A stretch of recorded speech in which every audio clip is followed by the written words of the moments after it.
Hey guys, welcome to a Too Fast for You's H.P.A. adventure. In this episode, or this video clip, this is part one. I have something very special for everybody. It's a new caliber that's been out by a guy who's been around for a while making stocks, and he's just recently been making air guns the last couple of years or whatever. And so I've had the pleasure to test two of them out so far.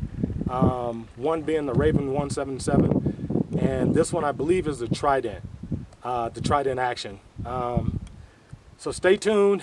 You guys are gonna like it. It's a beautiful thing. So enjoy the video. All right, guys, here it is as promised. This is a new gun by Dave G.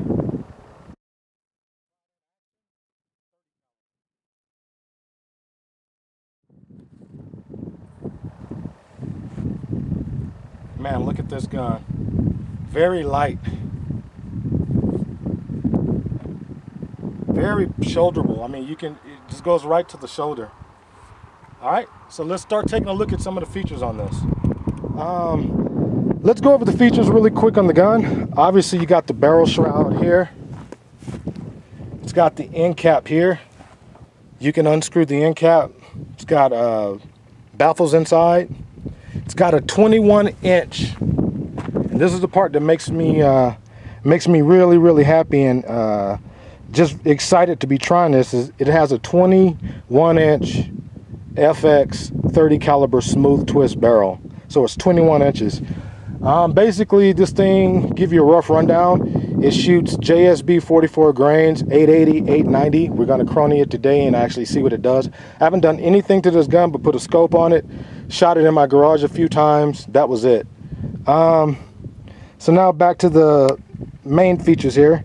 As you can see, the air bottle here, it is a bottle gun. I know some people don't like bottle guns, but hey, I love them all.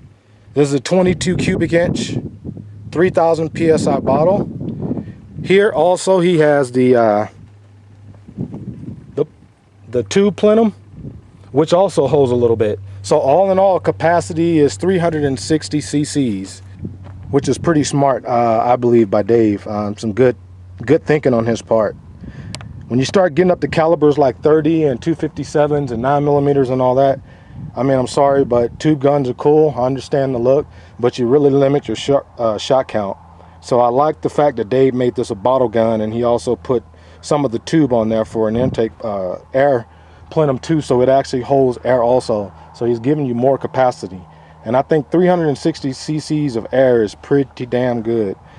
Okay, also you can see here, he's made his own custom barrel band. Good thing about Dave, what I like about Dave, is he makes everything. This is all his work, from the stock to the butt pad, to the receiver, to the bolt, to the trigger mechanism, to the shrouds, the bottle. I mean, all this stuff is his. Obviously the bottle you buy them, but the shroud he makes, everything on here is handmade. The guy is, I mean, I don't understand how somebody goes from wood to making guns. And not only that, but I don't understand how somebody does both so well. So my hat's off to Dave for it. One of the other nice features here, very nice looking receiver. I don't know what this type of finish is called, but it looks like that, kind of looks like slate or marble. Look like if you go into a downtown office building or something, kind of like reds and bronze and grays and stuff. Really beautiful, man. I mean, the guy is a genius to me. I mean, simply put, metalworking and woodworking, he's a genius. He may not think he is, but that's my opinion. So basically, we have a stock custom made by Dave. This gun is actually 2 pieces or 3 pieces, however you want to look at it, but the stock comes off. Undo the screw here, this trigger guard comes off, the stock pulls off. The way he fitted the lower tube to the stock, I mean, all his, you have to press it in. You don't have to strain, but it's definitely a press fit. Nothing on this gun is loose. All his tolerances are spot on to me. So the fit to the stock for the action is superb in my opinion. And this should play out very well at downrange. But this is his stock. You see it's got the finger groove, pistol grip on it. It's got the separate trigger guard. This trigger guard comes completely off and the trigger housing is still on the gun. But that's made to be a trigger house and also, or trigger guard, and also holding the stock on. And right here, you have the removable buttstock. It's kind of got that AR-15 kind of look to it. We're going to take a closer look at that next. We're going to go over a couple more features. We're going to turn the gun around so you can see the other side. What I really like that he did was he made this one-piece housing right here and put a quick connect on it. So now when you want to fill your gun, it's all you do is hook your hose up to it. You don't need special fittings. What I really like about airgun manufacturers today is it seems like they're actually getting away from the fittings like that FX has, and I wish FX would get away from it. Those fittings or the probes, fill probes, are a pain in the butt. So anyway, that's another nice little feature that he put on it.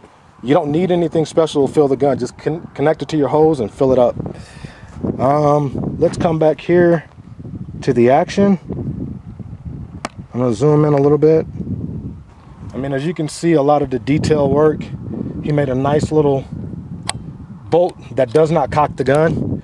I really like that. I really think when guns are as powerful as these, making 100 foot-pounds and up, you kind of need a separate cocker so you don't bend the pin that connects the bolt probe to the hammer. So he made this separate. I mean, look at the work, man. The brass bolt probe, the O-ring in there. I mean, the way the thing slides in is just, and it's brand new, so it needs to be worked in, but I like it like this. I mean, right there I can feel the O-ring pressure or sealing off the chamber. So I know, I mean, he's done great work. Separate cocker here. Cock it like that. When you want to fire it, squeeze the trigger. There you go. And that's probably a 1 pound pull. If I have my trigger measure, trigger pull gauge, we'll measure this. Here's the other nice feature that I really like, and I'm pretty sure a lot of you guys are going to like it. The buttstock. This gun becomes really, really compact. All you do is unscrew, slide off. Done. There you go. I know everybody's into the compact. This is not a bullpup, but it is a pretty small gun in my opinion. It gets even smaller. And you got it like this now.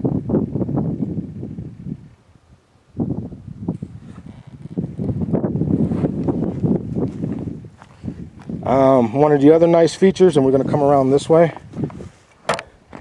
We can get it inside of here a little bit. We'll come to the back of the gun, and right where the buttstock screws on, inside of here is a power adjuster. So you get your Allen wrench and turn it in for more power, or back it off for less power, which is typical. But it's really nice because this buttstock goes on, and it's only one way this can go on because of that little screw right there that goes right in here. It fits on just like this. It's only one way to get it. Slide it on, screw it on. Done. That's it. So that's another nice little feature. Let's take a look at the buttstock here. This is all plastic stuff to keep it alight. I really like it. It's kind of I don't know what kind of plastic it is, but it's pretty hard. I mean, you're not gonna, it's not cheap like a, you know, most guns that you can get in Walmart. And he also added the cheek rest here. The thing I like about this piece that he has that screw on it, you can't get this thing twisted. It only, when he slid it right here and put the hole on the bottom and the screw, he made it so it fits on perfectly vertical. So on this thing, you've got no worries about turning this crooked. It's always going to be perfectly straight to the axis of the bore. So anyway, that's all the features for right now, and we're gonna start shooting this thing.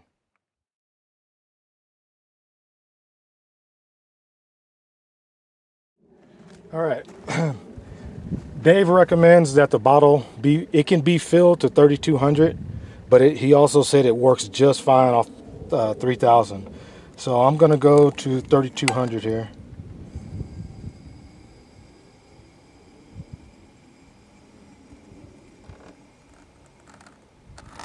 All right, it's 3,200. Bleed it. There you go, filled.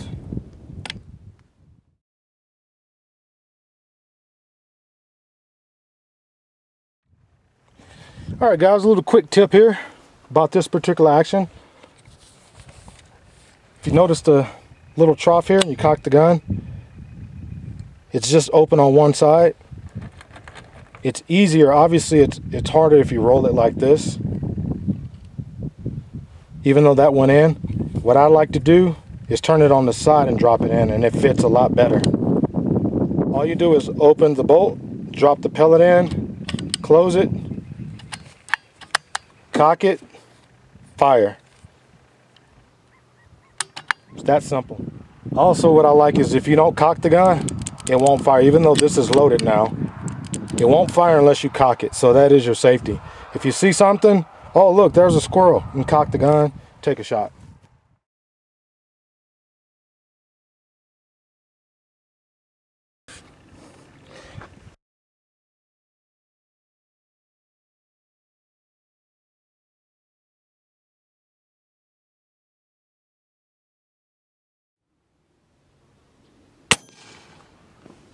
Nope.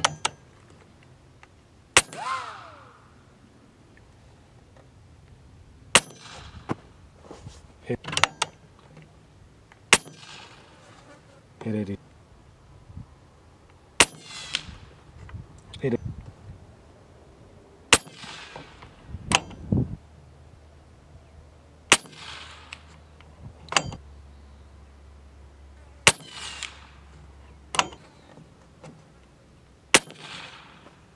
Hit it. Hit.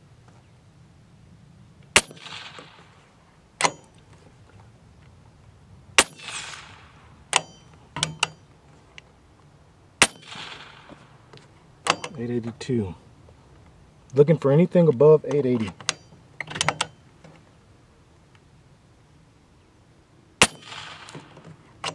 .871. All right, let's try the next shot just to see. 879.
All right, guys, thanks for tuning in. I've been out here having a lot of fun with this gun. It's a shooter, as you can see by the groups. I'm getting about 5/8 of an inch at 55 yards. I'm still getting used to the gun. One thing I did notice is I have medium rings and it's barely touching the shroud, and I think there's a little pressure in this area. So in my next outing, I'm gonna put the high mounts on so I can have some clearance and let everything totally relax. But I mean, the gun's consistent from the groups, it's consistent from the velocity stream that you've seen. Just hope you guys enjoyed the video, and I'll be back. I need more pellets too. I almost went to 2 tins of these pellets. Glad you guys enjoyed it. Thanks for joining in. See you next time.